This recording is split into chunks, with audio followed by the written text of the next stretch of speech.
Baik, saya tunjukkan bagaimana penggunaan gear D semasa idling. Okey, sekarang saya di gear P, kemudian kita tarik gear ke D. Okey. Handbrake ditahan dan RPM turun ke 700. Okey. Adakah kita bergerak atau tidak? Foot brake saya angkat. Okey, tidak jalan. Handbrake ditarik, gear dalam posisi D dan brake kaki dilepaskan. Saya ada buat juga kaedah yang sama di Pro 2 Arus, dan kalau kita lihatlah perbezaan dia, Pro 2 Arus tu RPM-nya 500 masa tu, dan kalau kita tengok di Saga ni 700 RPM. Apakah kelebihan ataupun kekurangan kedudukan begini dengan RPM 700? Okey.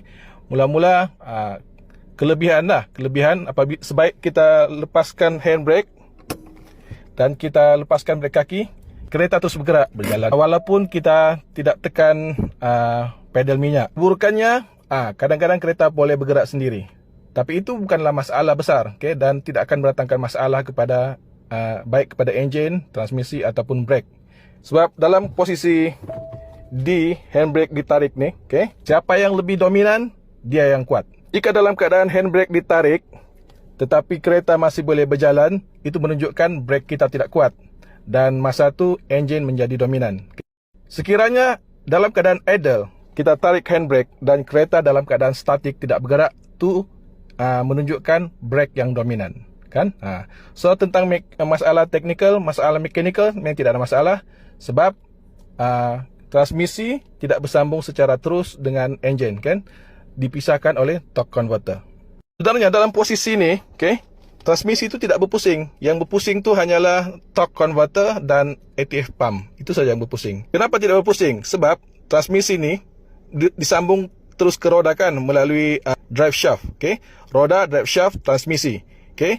Jadi jika roda tu berhenti berputar, transmisi pun berhentilah berputar, kan? Jadi dalam keadaan ni, transmisi itu kita panggil dia kondisi stall, berhenti.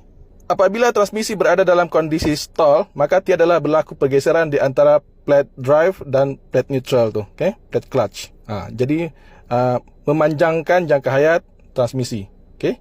Dan 700 RPM kedudukan idle ni sebenarnya tidaklah jimat minyak. Tu masalah jugalah, okay? Berbanding 500 RPM semasa idle, okay? Sudah semestinya menjimatkan bahan api. Sebenarnya boleh je turunkan 700 ni ke 500 RPM, melalui talaan AFR lah. Lagipun enjin ni, enjin VVT, kan, sepatutnya dia boleh